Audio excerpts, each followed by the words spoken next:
play with toys. Yes, syempre nakakapagod kung puro Mariang Palad lang. Nakakangawit yan. Minsan hindi mo na itutuloy dahil ngawit na. Ang daming mga toys or devices para mag-increase yung iyong stimulation. Maitim ba skin, underarm at singit mo? K-Skin ang bahala sa'yo. Premium ang ingredients, paraben-free and sulfate-free, and FDA-approved, kaya safe for everyone.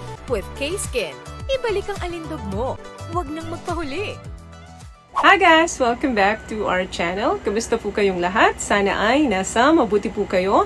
At sa mga hindi pa po nakakakilala sa akin, my name is Cheryl Ting. At kung bago lang po kayo sa channel na to, pwede po bang makahingi ng isang favor to please consider to subscribe dito po sa ating channel. And also, huwag niyo na rin po sanang kalimutan ni-like and follow ang ating Facebook page official and also ang ating TikTok account, Cheryl Ting. Maraming salamat po. And for today's video is another concern video po. Ang sabi niya is, Hello Miss Che, I need some advice.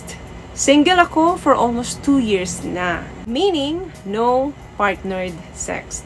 Ano po ba ang dapat kong gawin para naman mapaligaya ko din ang sarili ko? Minsan, I do masturbate. Pero, bihira lang. Like, 1 to 2 times a month. Hindi ko pa ma-achieve. Hay buhay. Alam niyo po, ang regular na orgasm, nag-o-offer yan ng napakaraming benefits sa isang lalaki. Such as lowering stress, nakakapag-boost ng magandang mood, and nakakapag-improve din ng quality sleep. May mga research din po na nagsasabi na nakakatulong ito para ma-reduce yung problema like mga heart disease or prostate cancer. However, hindi laging ganon. Minsan, nahihirapan na tayong ma-achieve yung orgasm, lalo na kapag nagkakaedad na ang isang lalaki. At sa case mo naman, sanay ka na may partnered sex. Kaya parang nakakaramdam ka ng frustration ngayon. Ganon pa man, gusto mo rin paligayahin yung sarili mo. Kasi deserve naman natin talaga yun. So, 3 suggestion lang ang maibibigay ko sa'yo dito. Sabi mo, nagsasarili ka naman, kaya lang bihirang-bihira lang. Like 1 hanggang 2 beses sa isang buwan lang at halos hindi mo pa ma-achieve. Number 1 na dapat mong gawin dyan is to masturbate more. Mas dalasan mo ang pagsasarili kung gusto mo lang naman paligayahin ang sarili mo. Well, kung may kasama ka or may partnered sex ka na ginagawa mo ang pagsasarili, nakakadagdag yan ng excitement. Kaso nga, wala, kaya solo lang ang pagsasarili mo. Yun nga lang, this time, dalasan mo. Marami din pong benepisyo na nakukuha sa pagsasarili ng solo ka lang. Ang maganda dito, alam mo kung paano ka maa-arouse. Kabisado mo ang sarili mo at mas makakapag-focus ka sa sarili mong pleasure.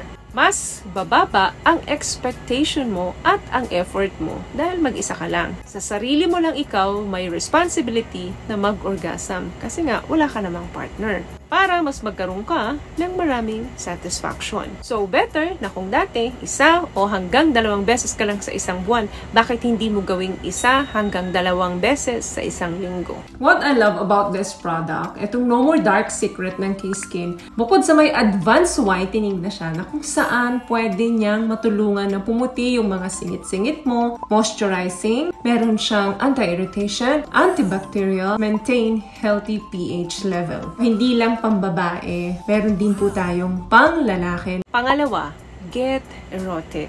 Mag-isa ka na lang, solo ka. Imbis na mga bad news sa newspaper ang basahin mo, bakit hindi ka magbasa ng mga erotic literature? That way, laging na-stimulate yung sexual desire. Kasi nandun yung mga desire through storytelling, imaginary, fantasy, and language. Hindi mo yun nakakalimutan. Palagi mong naaalala. Reading and listening stimulate your largest sexual organ. Yan yung brain natin.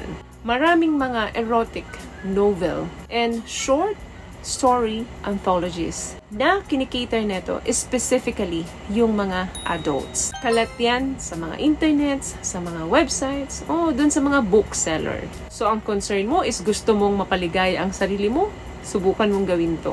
Kasi kung ang binabasa mo palaging bad news, mga gera kung saan-saang bansa, paano naman mabubuhay yung iyong natutulog na libido? Kaya tulungan mo yung sarili mo magbasa ng mga erotic literature. Okay lang yon, walang masama doon. Sa sarili mo naman yun i-apply at kapag nagkaroon ka ng partner. Last one, play with toys. Yes, syempre nakakapagod kung puro Mariang palad lang.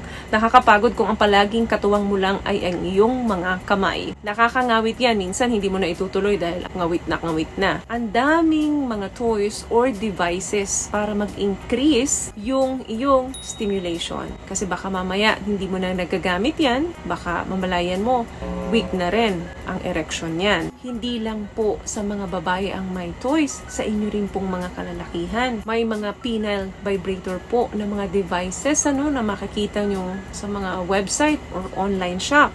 Pwede mo i-incorporate yan kapag nagsasarili ka para naman hindi lang kamay mo yung nagtatrabaho para sa'yo. May mga device din po like yung vacuum pump.